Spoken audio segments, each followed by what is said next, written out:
தென்காசி மாவட்டம் தட்டான்குளத்தைச் சேர்ந்த ராணுவ வீரர் பாலமுருகன். 48 வயதான இவர் புனேயில் பணியாற்றினார். கடந்த ஜூன் 29ஆம் தேதி பணியில் இருந்தபோது திடீர் மாரடைப்பால் பாலமுருகன் மரணமடைந்தார். அவரது உடல் சொந்த ஊருக்கு இன்று கொண்டு வரப்பட்டது. ராணுவ மரியாதையுடன் அவருடைய இறுதிச் சடங்குகள் நடந்தது.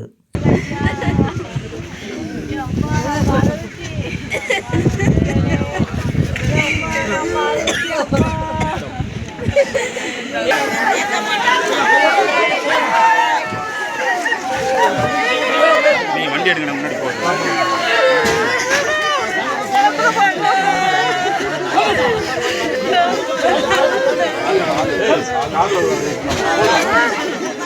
போதுண்டா.